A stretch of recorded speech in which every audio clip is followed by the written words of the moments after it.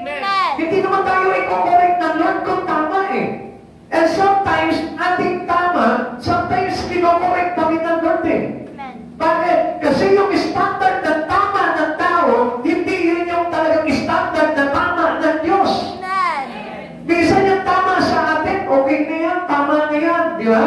Pero sa Lord, hindi, kulang pa yan It is not enough for me, sabihin sa'yo ng Lord. Kaya nga, ang Lord talaga, it is definitely organized whatever yung bagay na mali sa atin. Makikita mo talagang aayusin ang todo ng Lord yun.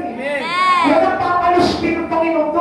Baka pwede na to sa Lord. Hindi mo pa pwede Kaya nga ang tao, ang hinahanap talaga ng Lord, yung nagsusumikap. Sapagkat yung nagsusumikap, nakakasumpok ng habag ng ating Panginoon. Pero yung walang pagtsatsaga, walang pagsusumikap, walang pagpupumilin pagdating sa kabanalan ng Diyos, ay kanyo hindi makakasumpok po ng grasya ng Lord yun. Kasi hindi naman natin mapiperfect po talaga yung aral ng Lord Kaya nga mapapasin natin si Abraham, ano sabi niya na? God considered Abraham as a righteous. Considered. Meaning, hindi talaga righteous. Kinonsidera lang. Bakit? Because of his faithfulness to God. Ginawa ni Abraham kung ano yung pinapagawa ng Lord. Kaya ano nangyayari? He considered by God to be righteous. Now, kung tayo po mismo, hindi natin ginagawa yung pinagagawa ng Panginoon, we always keep on complaining, lagi tayong umaangal, lagi tayo nagre-reklamo, di cannot be considered as righteous. Tandaan nyo, tayo'y pagiging patuwid lamang ng ating Panginoon. At walang sino man sa pamamagitan ng gawa natin na magiging righteous.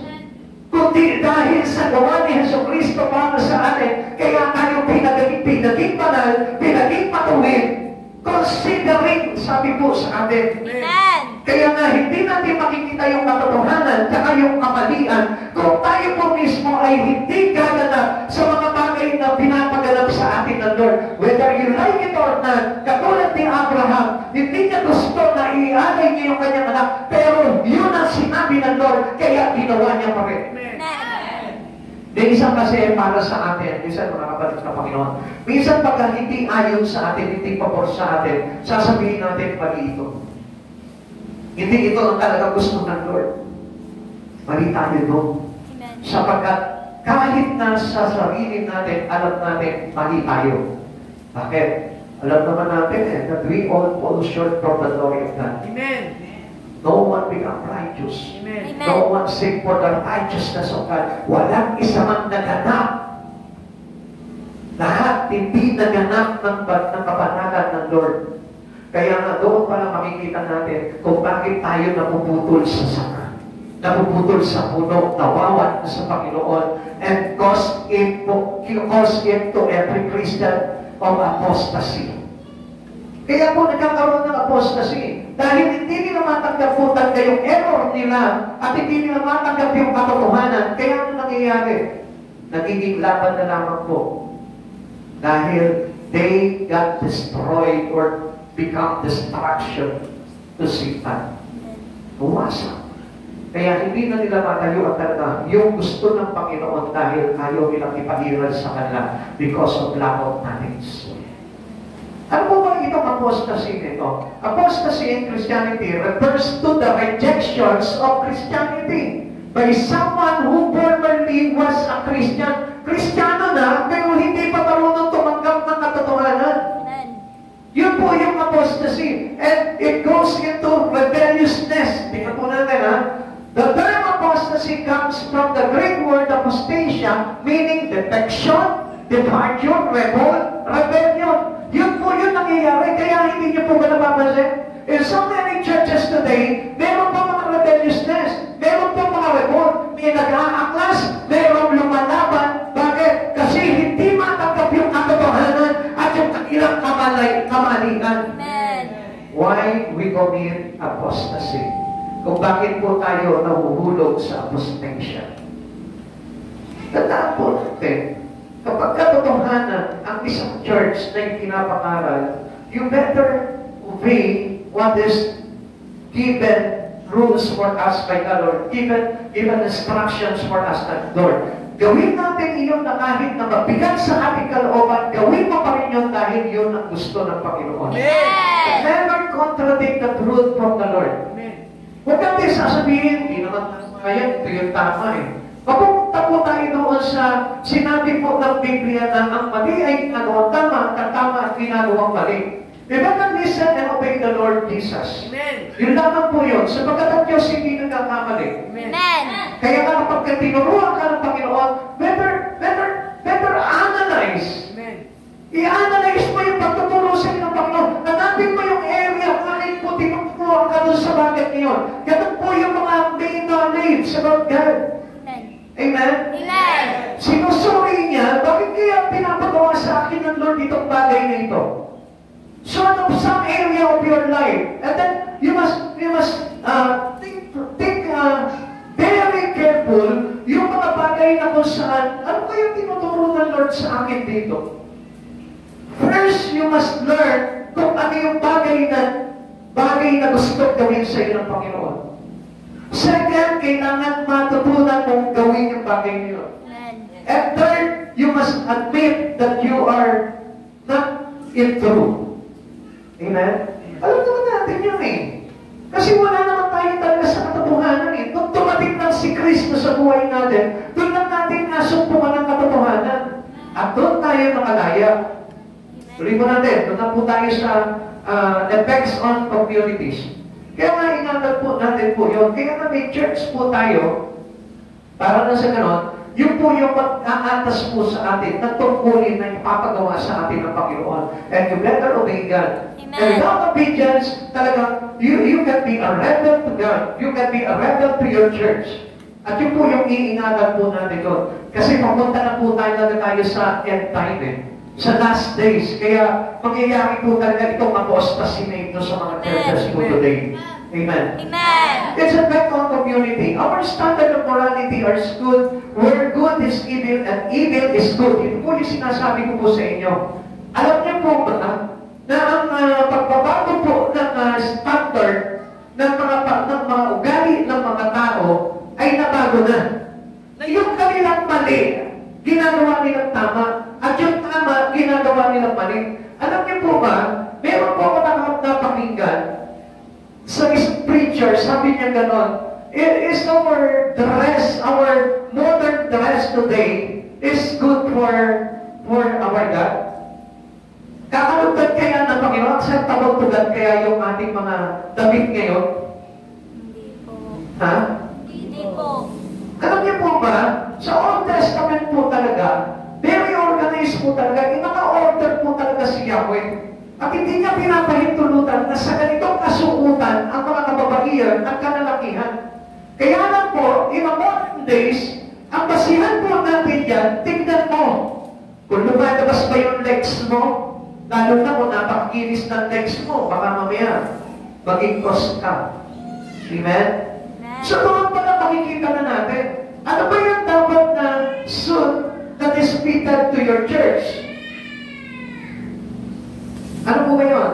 Minsan kasi, in our community, the effect of this biblical illiteracy in our community was being brought into your church. Kaya kung ano yung suot niya doon sa komunidad niya ng kasanayan niya, halimbawa, short na maikli palagi ang suot niya, makikita mo ngayon nowadays, magcha-church na short din maikli. Kaya kapag yung mga ganong mga kababaihan, lalo maganda, makinis, flawless, umupo sa harapan, distracted ang pastor. Bakit? Still, siyempre nakikita niya yun eh. Naintindihan po natin? Kaya nga tayo po mismo, whatever traits we have in our community, dapat i-develop natin yun accordingly sa mga bagay na natututunan natin into the knowledge of God. Amen. Kaya nga kahit nasa labas, dapat po, wala makikita sa inyo naka-short na maikli. Amen. Lalo na't babae ka. Amen? Amen. Ako nga po, pagdating sa labas, hindi ako nagsishort eh. Isa, pinag-short ako ni Sister Mary. Bakit? Kasi yung legs ko parang babae. Baka mamaya kabulin ako ng malalaki. Eh, kayo pa kaya mga babae, di ba? Tapos pagka naglakad ka pa ewan ko na lang kung hindi magkapagdaan yung mga busdan sa ano. Amen? Kaya nga, i-develop po natin yung right thinking, yung right morality. Yung talagang tamang pag-uugali talaga ng isang Kristiyano. Nowadays, even our parents for today, yung mga parents mo natin ngayon, okay lang yan, anak, sexy naman yung legs mo, okay lang yan. Ipagbalaki mo yan kasi maganda yung legs mo eh. Ganon? Kaya isang araw, na-rape yung anak niya, bakit sino gumawa nito? Galit na galit. Bakit hindi mo na-rape? Eh, lalabas ka ng gabi-gabi, nakapag-itri ka ng short, eh, paano yun? Ha? Tapos ngayon, di ba makikita nyo? Straight na lang yung kanilang. Yun na lang ang mga natatakpan ngayon. Tapos makita mo sa likod ka lang ng damit. E paano hindi ma-rape yun? This is the problem in our community today. Nagpapakabanal ka sa loob ng simbahan, paglabas mo, mahahawa ka kay Satanas dahil sa mga nakikita mo. Amen?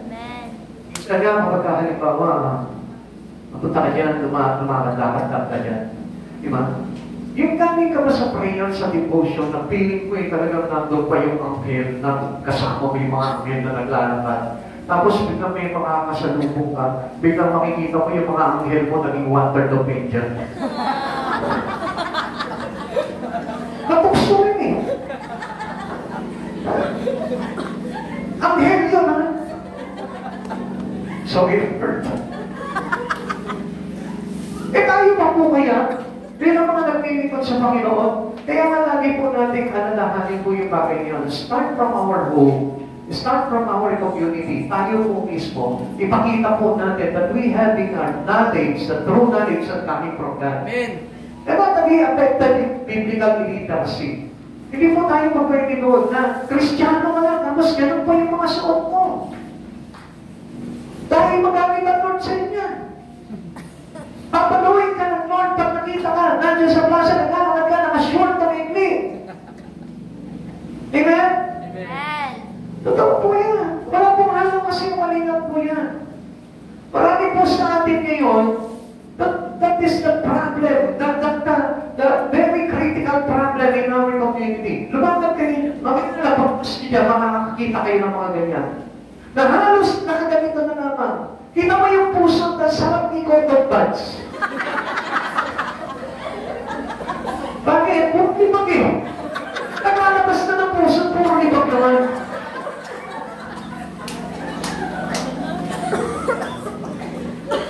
Hindi gaya malinis yung puso po. Nakalabas ng puso. Di ba? Part of your private life na yun eh. Dapat na nakatago na yung mga bagay na yun. Amen? Huwag natin pahiranin yung dahil sexy ako. Yan. too sexy for my body, too sexy for my son. Kaya po tayo nagiging demonyo. Hindi niyo po ba alam yun? Christian tayo, pero pagdating sa labas, demonyo. Bakit? The way we look, the way we act, the way we dress, yung ating morality, yun ang dapat na i-correct po natin.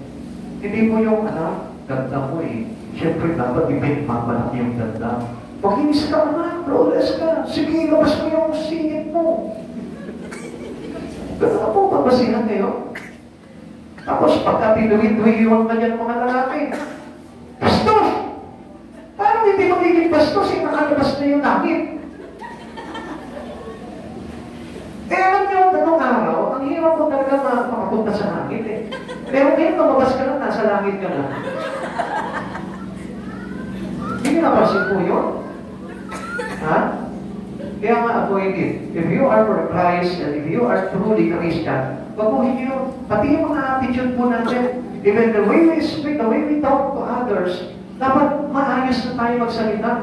Huwag po kayo parang krus ko. Huwag yung natin. Hindi ko na kaya yung mga di ba? Yung mga ganun pa rin yung datingan natin, dapat makita na talaga yung nagre-reflect na sa atin. Yung morality, heavy, ang Christian. Yung pagiging Kristiyano natin, dapat nagre-reflect na sa lahat, sa isip, sa kita, at sa gawa. Amen? Amen? Yung halimbawa, nagwawalis ka sa pakuran ninyo mo. Minsan makita mo, nagwawalis sa pakuran. May conservative. Conservative, that's it. Kaya kung ako yung mga lola ko, nakasaya pa yun, yung mga may ganun pa dito. Tapos sa kanalo, makikita ko yung lola ko, nakaganyan pa sa dito. Dapat makaganyan ka. Kung makita ng kapitbahay. Ay, masaya ka eh. Ngayon, nakasanto na lang, makaganyan pa sa likod.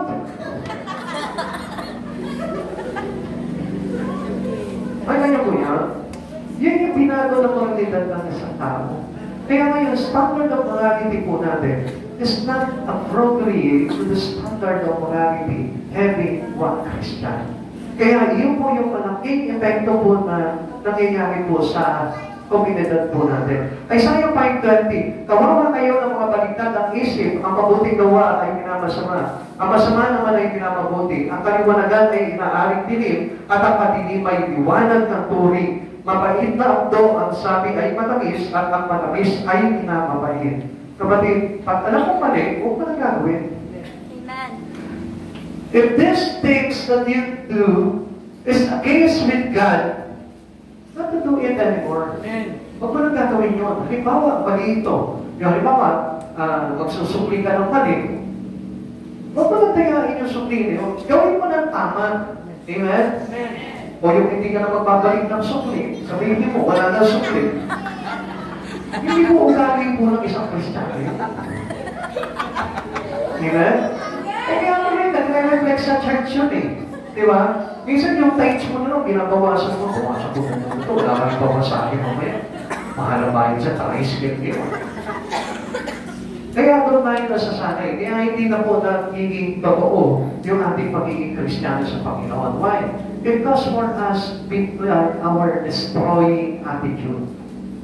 Yun yung nakakapawasak po ng ating spirito pagdating sa Panginoon. Kaya tignan po natin ito. The effect of such things destroy our families and communities. Paano po ba yan? Yung po mga kabataan, pakinggan nyo, paano ba yan? Kahit hindi mga kabataan eh.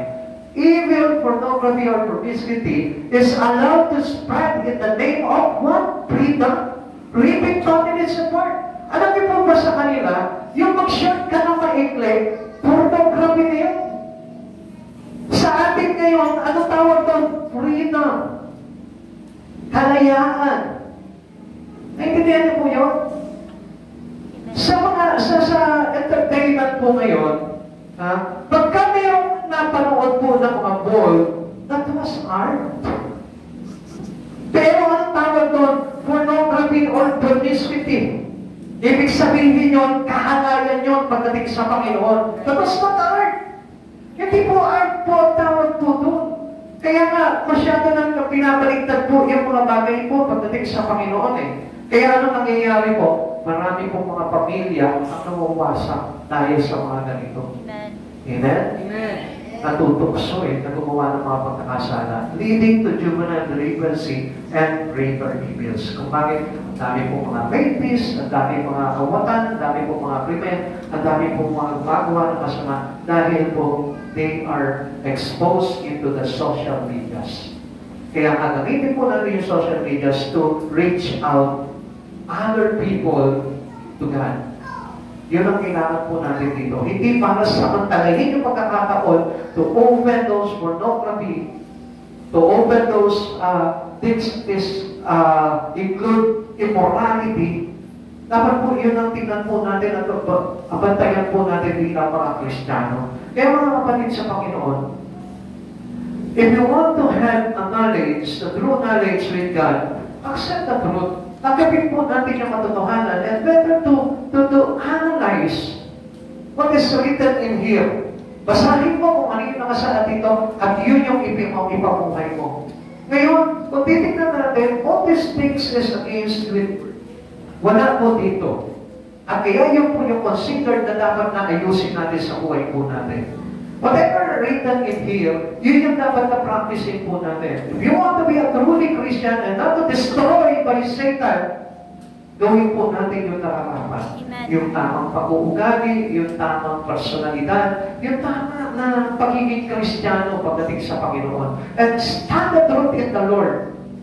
They have to disobey God in your life. Huwag yung puro lalabanan pa yung katotohanan, babagagin mo pa yung pagkukorek ng Panginoon sa Panginoon sa iyo, sapagkat wala ka naman mapapala doon sa mga bagay na yun, because it costs you into distraction. Amen. Yun yung paglalagay sa iyo sa pagkakwasa. Samantalang pag sumunod ka, if you obey the words of God, ano mangyayari sa iyo?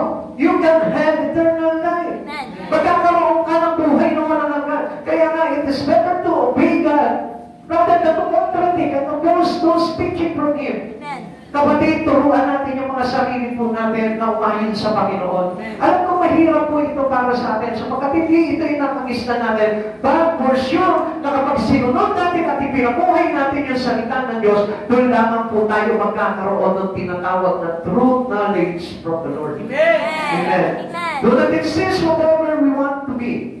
Huwag mong ipipilit yung sarili mo. Huwag mong ipipilit yung gusto mo. Huwag mong ipipilit yung pamumuhay mo. Sapagkat hindi yun yung talagang pamumuhay na dadang gusto sa atin ng Panginoon. Sapagkat yung mga bagay na yun ay bunga ng kasalanan. Amen. Amen. Sapagkat ang pamumuhay na gusto talaga ng Lord sa atin is the life that is apart from sin. Yung malayo na sa kasalanan. Amen. Kaya mga kapatid sa Panginoon, let us practice sinless living. Yung malayo na sa kasalanan. Pilitin natin gawin yung mga bagay niyo. Kung meron pa man tayong gano'n, let us practice to do the right thing in God. Wala tayong magagawa doon dahil alam natin, for the wages of sin is death. Pag namuhay ka, pinamuhay mo ang kasalanan, magiging kabayaran nito ay pagkawasan. Sumalit, what is the gift of God into us? If you are willing to change your life in Christ Jesus, you have eternal life. Meron tayong buhay na walang hanggan. Magsitayo po tayo, friends sa sundan. I hope that the Spirit of God will be on us. Dalangin ko sa Panginoon, kasihan tayo ng Espiritu ng Panginoon, Espiritu ng kaliwanagan, Espiritu ng katotohanan, Espiritu ng pagiging matuwid, Espiritu ng kabanalan, Espiritu ng marunong magpasakop sa Panginoon. Because this is how we correct our spirit in God. And this is how we get the true knowledge from Him. Hindi tayo bibigyan po ng karunungan ng Panginoon kung hindi po natin susundin yung mga bagay niyo. Dahil ang kailangan po natin, we are now living in the natures of our God and not into the nature of our man. Kapatid, tandaan po natin, ang pamumuhay po dapat ng isang Kristiyano ay naaayon na into godly nature. Sa matuwid, sa kabanalan, at hindi po sa mga bagay na makasanlibutan. better to learn it from the words of God. Sapagkat yung salita ng Diyos, this is the manual of our life, and we can be guided by this word. Sapagkat, alam niyo po mga kapatid sa Panginoon, pag hindi mo talaga pinag-aralan ang salita ng Diyos, hindi po tayo makakarating doon sa kaharian ng Panginoon. Sapagkat hindi natin masusunod ang kalooban ng Diyos sa buhay po natin. Let us all worship God in our life. And unveil our fault in front of God. Let us place our sin into Him. Kung gusto mo talaga magkaroon ng totoong karunungan na nagmumula sa Panginoon, tanggapin mo yung katotohanan na pagtuturo ng Panginoon.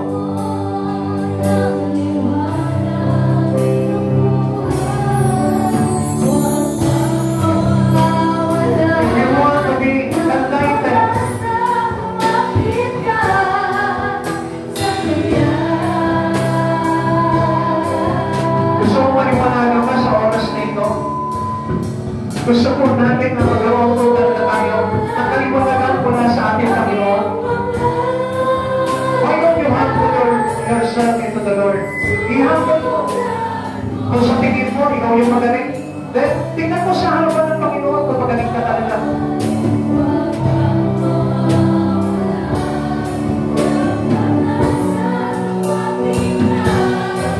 Si Satan, nahulog siya. Lucifer, kaya siya naging Satan. It is because he stand in his own. Tinayuan niya yung sarili niya.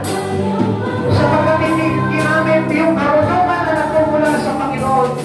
Ginamit niya yung pansarili niya ng kaalaman, which is against God. Sapagkat isa lamang ang tinuturo ng Panginoon. To have the knowledge of coming from God, you must be submitted your spirit to God. You must be humble before the Lord. And you must be obedient to Him.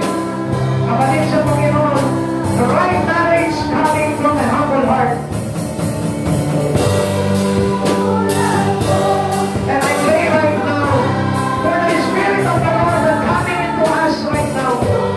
Sa mga oras na ito, hinihiling ko sa Panginoon na ibabagay yung Espiritu ng kaliwanagan, Espiritu ng katotohanan, Espiritu ng pagpapakumbaba, Espiritu na karunungan Espiritu ng katotohanan na kay Jesucristo.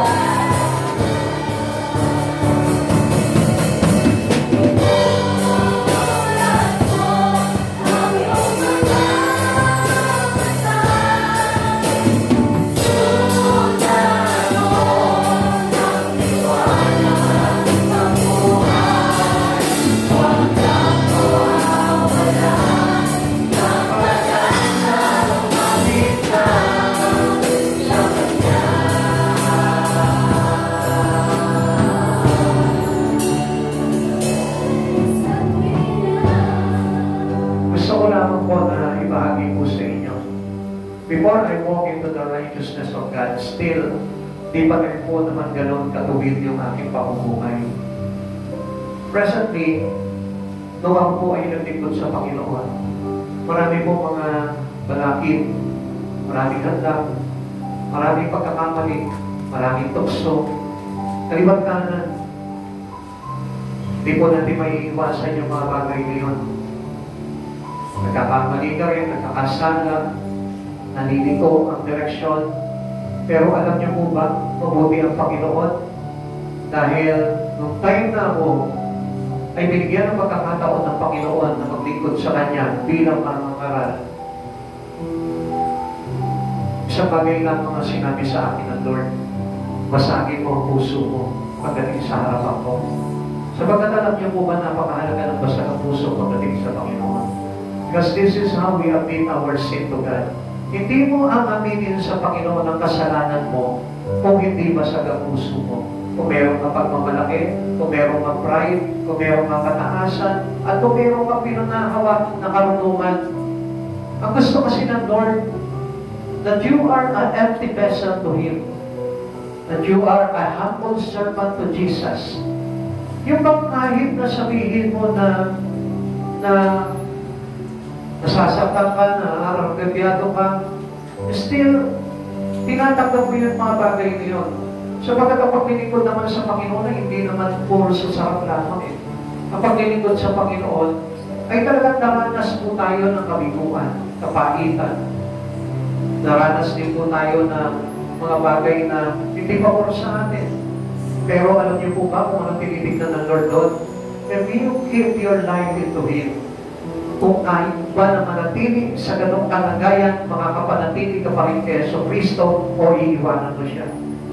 Mga kapatid sa Panginoon, at Lord, pagka ginamit po tayo, yung pinaka-every sin that you have in your life, babakas talaga ng Panginoon yan. Hindi niya ititira sa iyo yan. Yan ang mismo unang-unang babaklasin niya sa iyo. Hanggang sa dumating ng araw, nahaharap ka sa Panginoon na perfectly God workmanship ka na dahil naayos niya yung buhay mo. Kapatid sa Panginoon, kung titignan mo yung bawat isa sa atin, every one of us has sinned. Pero alam niyo po ba, ang tinatawag na biblical literacy, ang biblical word, love of knowledge Christian, yan yung mga tao na alam nila na nagkasala sila sa Panginoon. Alam nila na hindi naging matuwid ang buhay nila sa Panginoon. Pero meron pa rin po tayong ego, meron pa rin tayong pride, boastful pa rin tayo sa Panginoon, at nagmamalaki pa rin tayo sa Panginoon. But supposed to be, alam niyo mga kapatid sa Panginoon, once a sinner seeking for his Savior, isang bagay lang magiging response niya sa harapan ng Panginoon. At alam niyo po ba kung ano yun? He humbled himself to the Lord. He cried and cried and cried and cried. Wala siyang gagawin kundi umiyak lang sa harapan ng Panginoon. Magpatira pa, magpakumbaba, ubahin lahat ng bagay na meron siya sa kanyang buhay. At aminin sa Panginoon that he is a sinner. Kung natatandaan niyo po yung kay Peter, noong time na na-encounter niya, the first encounter niya kay Jesus, nakita niya yung kabanalan ni Jesus. Anong sabi ni Peter? Depart from me, Jesus, I am a sinner. Kapatid, ikaw, kailan mo ba iinipon yung buhay mo sa Panginoon at sinabi mo sa Kanya, Panginoon, hindi ako karapat-dapat sa iyo. Ako'y isang makasalanan lamang na humihingi ng habag mo. Kapatid, this is how we show that we are a servant to God. Aminin mo yung kasalanan mo and willingness to change and to turn your back para gawin yung mga bagay na matuwid kay Kristo. Work it out. You work mo yun para sa Lord. Kung talagang gusto mo na talaga maglingkod sa Panginoon, hindi ka tatanggi sa Panginoon.